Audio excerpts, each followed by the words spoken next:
عباس رضا جو ہے وہ میرا بیٹا ہے. اور یہ سعادت پھر علامہ صاحب نے مجھے عطا کی جب میں 2020 میں امام حسن مجتبیٰ کی کتاب کے سلسلے میں آیا. تو انہوں نے یہ کہا ارتضیٰ تم نے بہت سارے کام کر دیے جناب سیدہ کے کرم سے، اور میرے بعد ان کاموں کو جاری رکھنا یار.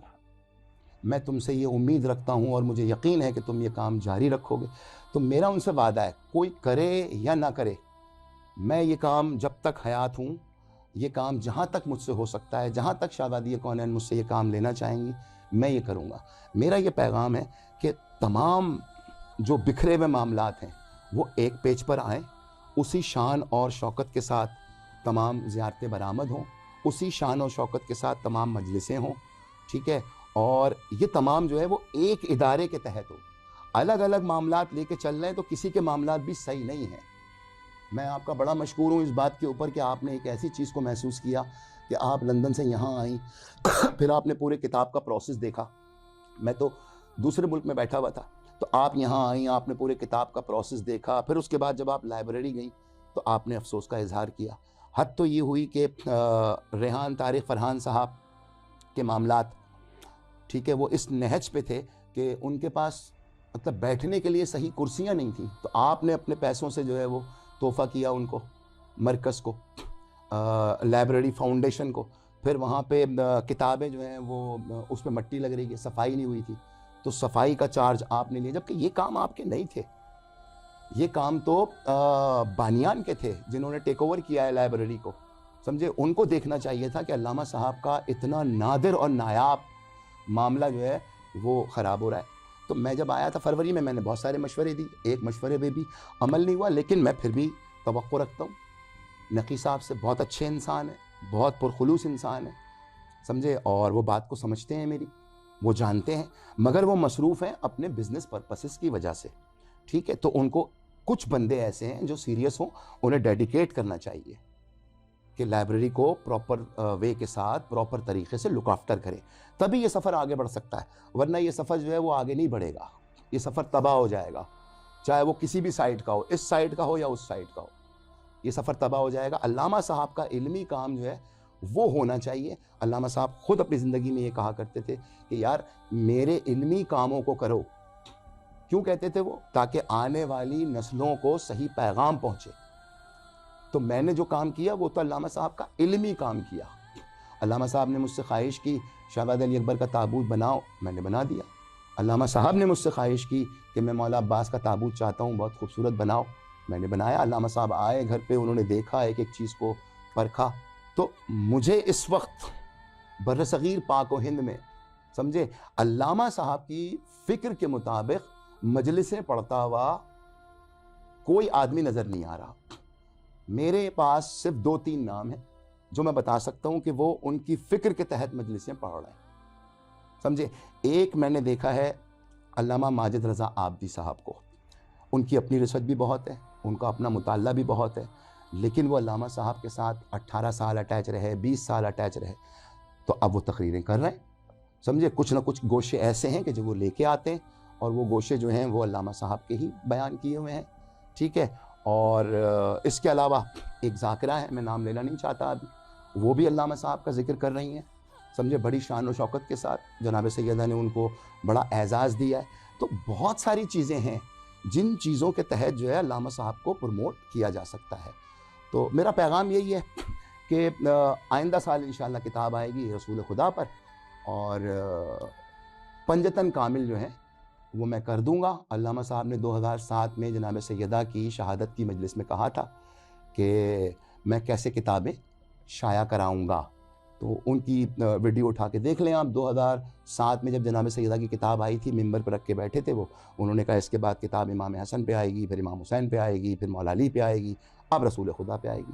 علامہ صاحب کا کام اتنا ہے کہ 25 سال تک ختم نہ ہو، 25 سال لگیں ان کے کام کو ختم ہونے میں. میں کبھی کبھار حیران ہوتا ہوں کہ امام جعفر صادق کے علوم پر علامہ صاحب نے 500 صفحات پر کتاب لکھی، اب تک وہ کتابیں شائع نہیں ہوئی. وہ ساری کتابیں جو ہیں وہ رکھی ہوئی ہیں، سب پروف ریڈ کر کے ایسے ہی رکھی ہوئی ہیں. ایک مرتبہ میں نے علامہ صاحب سے کہا تھا کہ بھیا میں آپ کے 100 اشرے جو ہیں وہ شائع کرا دیتا ہوں ایک ساتھ. سارے کام روک دیں, 100 اشرے آپ کے جو ہے وہ شائع کرا دیتا ہوں. تو علامہ صاحب کہنے لگے اچھا بھائی 100 اشرے شائع ہوں گے میرے تو یہ تو ایک عالمی ریکارڈ ہو جائے گا. میں نے کہا ہاں یہ عالمی ریکارڈ قائم کرنا ہے آپ کا, آپ کے علاوہ کسی کے بھی ایک سال میں 100 اشرے نہیں چھپے. تو کہنے لگے مگر مسئلہ ہو جائے گا, ہر اشرہ میرا 500 کاپی پہ مشتمل ہوگا تو وہ تو 5 لاکھ کاپیاں ہو جائیں گی بھائی. اب یہ 5 لاکھ کاپیوں کے لیے میں کوٹھی تو نہیں خرید سکتا, تو تم ایسا کرو 2 3 کرا دو.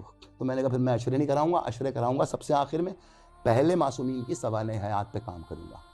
تو ان کی محبت تھی, ان کی دی ہوئی دعائیں تھیں, اور انہوں نے ہمیشہ کہا کہ میرے ہی بچے فرش ازا سے اٹھے اور دنیا میں انہوں نے ترقی کی اور یہ کام کیے.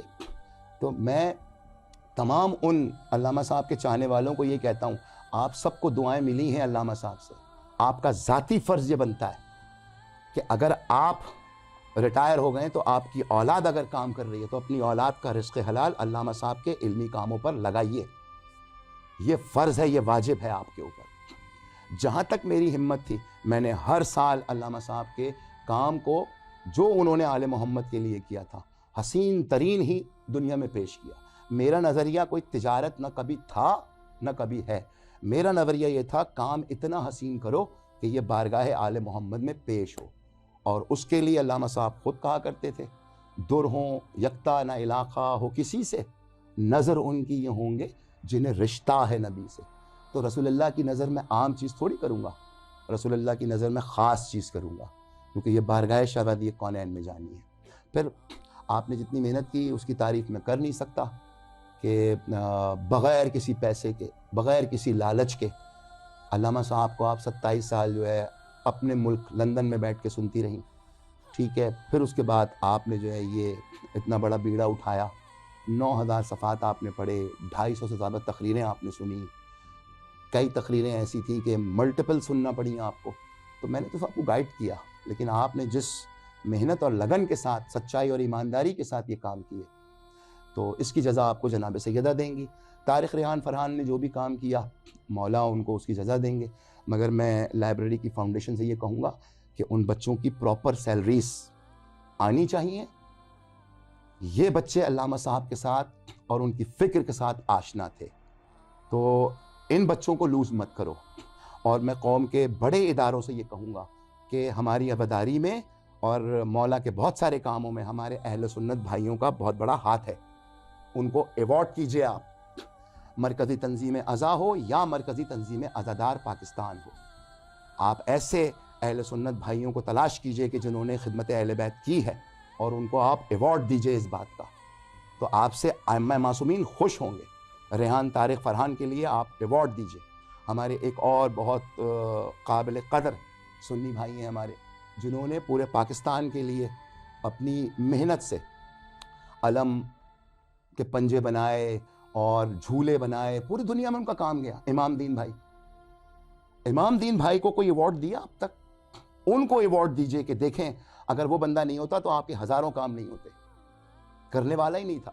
تو اہل سنت بھائی ہمارے جتنے انہوں نے بڑا کنٹریبیوشن کیا ہے, اور یہی وجہ تھی کہ علامہ صاحب جو ہے وہ اتحاد بین المسلمین کے تحت ممبر سے بات کرتے تھے.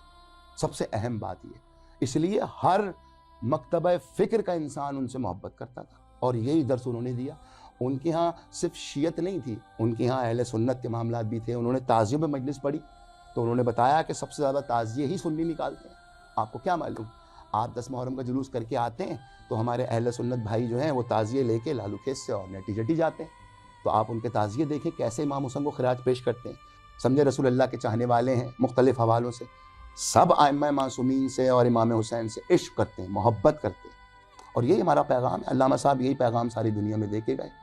اس کے علاوہ مجھے آخر میں بس میں یہی بات کہوں گا کہ علامہ ریاض جوہری صاحب نے بھی یہی بات کی کہ علامہ ڈاکٹر ضمیر اختر نقوی نے اپنی زندگی سیرت محمد و آل محمد پر گزاری. جی ارتضیٰ جی, جس طرح آپ نے بیان کیا اپنی گفتگو میں, اور ان شخصیات کا نام یہ جنہیں ہماری لوکل کمیونٹی بالکل نہیں جانتی, وہ ناشنا تھے ان کی خدمات سے, ان کے پیشن جو انہوں نے ساری زندگی دوران انٹرویو میں نے جن سے بات کی, جیسے ریحان طارق بھائی, تو مجھے احساس ہوا کہ انہوں نے اپنی زندگی کا اتنا بڑا حصہ قبلہ کے ساتھ گزارا. میرا خیال سے ہم نے زبان سے اتنی بار یا حسین نہیں کہا ہوگا جتنی بار وہ ٹائپ کر چکے اپنی انگلیوں سے. تو یقیناً وہ اس بات کے حقدار ہیں کہ ہم ان کو رسپیکٹ دیں، انہیں سامنے لائیں اور ان کے فیوچر کو سیو کر سکیں۔ اور ایک اور بات کہنا چاہوں گی کہ اس میں تو کوئی شک ہی نہیں کہ آپ خوش نصیب کہ آپ کو قبلہ جیسے استاد ملے، لیکن ایک طرف یہ بھی کہوں گی کہ قبلہ بھی بہت خوش نصیب کہ ایسے شاگرد ان کو ملے کہ ان کے جانے کے بعد بھی ان کے کام کو اپنی زندگی کا مقصد۔ شہزادی کونین آپ کی توفیقات میں برکت دیں، اور جس محنت سے، جس محبت سے آپ قبلہ کے کام کو آگے لے کر چل رہے ہیں، خدا آپ کو کامیابی عطا کرے۔ ارتاز حسین صاحب آپ سے گفتگو کر رہے تھے، اور اس دوران مجھے اس بات کا شدت سے احساس ہوا کہ جس طرح آپ نے قبلہ کے علمی پہلوؤں پر روشنی ڈالی، وہ اپنی مثال آپ ہے۔ بہت شکریہ آپ کا وقت دینے کا اور ہماری ٹیم کا کہ انہوں نے بیٹھے ہمارے ساتھ۔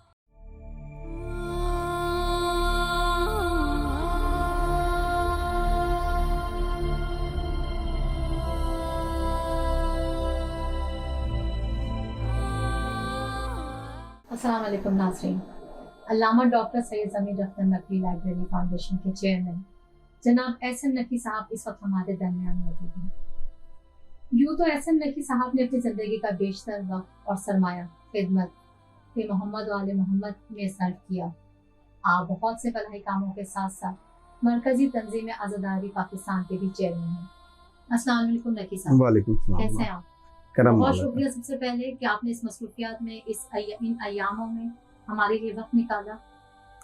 میں تو شکریہ ہما آپ کا ادا کروں گا کہ آپ نے اتنا ٹائم نکالا، اور آپ یو کے میں بیٹھ کے کتاب پہ جو آپ کام کر رہی ہیں، بڑی بڑی بات ہے۔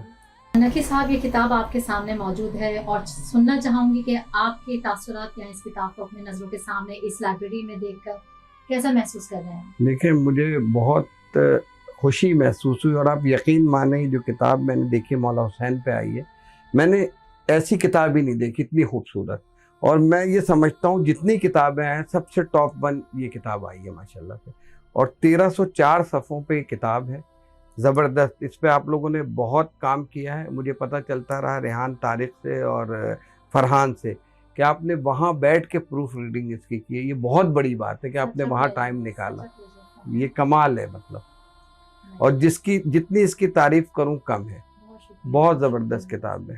نقوی صاحب، جاننا چاہوں گی آپ سے کہ علامہ صاحب کی جو کتابیں ابھی تک شائع ہونے سے رہ گئی ہیں، ان کی اشاعت میں آپ کے کیا اقدامات ہیں؟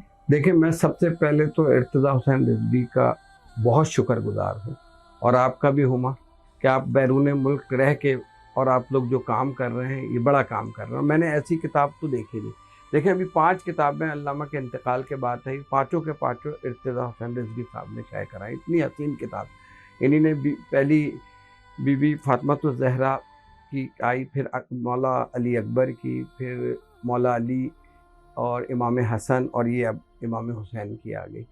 بڑی بات ہے، ان کے اس میں تھا، مطلب یہ اس کا اجر تو انہیں وہیں سے ملے گا جن کا انہوں نے ذکر کیا اور اتنا کام کیا، اور آپ نے اس کی جو پروف ریڈنگ وہاں بیٹھ کے باہر کی ہے، مجھے اس لیے کہ فرحان طارق لوگ بتاتے رہے تو زبردست کیا ہے۔ تو میری لوگوں سے بھی یہی درخواست ہوگی کہ جن لوگوں نے بھی کرنا ہے، اس پہ ثواب کمانا ہے، تو وہ بھیا نے تقریباً 250 کتابیں کمپلیٹ کر کے گئے ہیں، وہ جو پروف ریڈنگ میں اس پہ کام ہو رہا ہے، یہ لوگ فرحان طارق اور یہ لوگ لگے ہوئے ہیں، ریحان وغیرہ، تو ان سے کانٹیکٹ کریں یا مجھ سے کانٹیکٹ کریں، اپنے والدین کے ایصال ثواب کے لیے اس میں ہم دے دیں نام ان کا فاتحہ کے لیے، تو یہ کتابیں کریں۔ اس لیے دنیا میں بہت لوگ ہیں جو بھیا کے چاہنے والے ہیں، اور مجھے امید ہے کہ وہ کانٹیکٹ بھی کریں گے اور یہ کتابوں کو شائع تاکہ لوگوں تک جو انہوں نے کام کیا ہے پوری زندگی بیٹھ کے، تو وہ آگے تک جائے۔ ویسے تو بھیا کی 500-600 کتابیں پہلے بھی آ چکی ہیں، تو یہ بھی اگر آ جائیں تو یہ بڑا اچھا ہوگا۔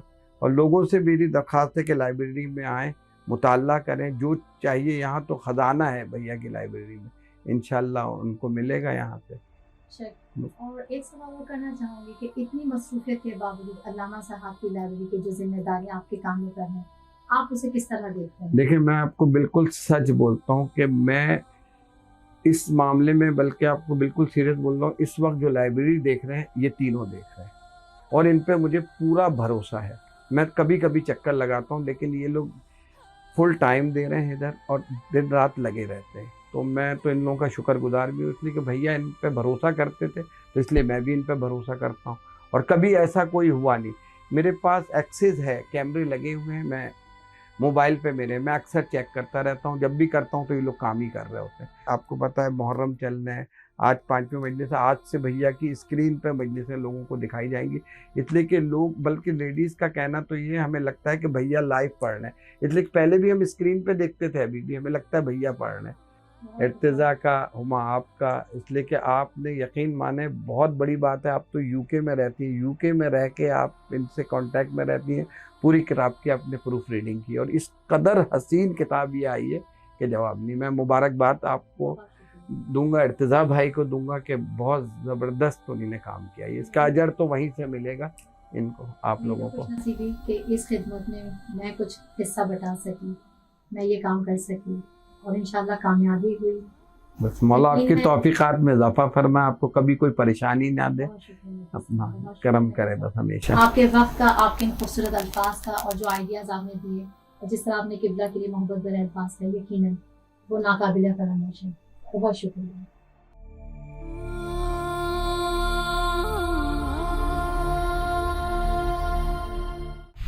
چلتے چلتے آنے والے دور میں یہ فیصلہ ناظرین آپ کی رائے پر منحصر ہے. علامہ صاحب کی علمی وراثت کا یہ سفر کب تک جاری رہے گا؟ کس طرح اس کی حفاظت آپ کی اور ہماری ذمہ داری ہے؟ بس وہ بگڑے ہوئے کاموں کو سنوار کر اپنے سفر آخر کی جانب رواں دوا ہو گئے اور بہت خوبصورت الفاظ کے ساتھ تنہا تیرے اقبال سے شمشیر وقف ہوں، سب ایک طرف جمع ہیں اور میں ایک طرف ہوں. والسلام ہما عباس.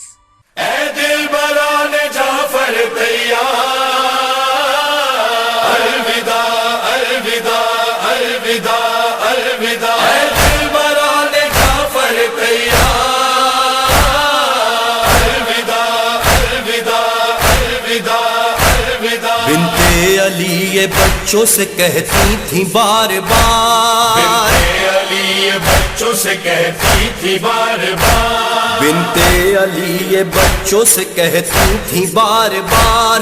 رن کو سے دھارو نو محمد یہ مان ساتھ، اے دل بران جعفر تیار.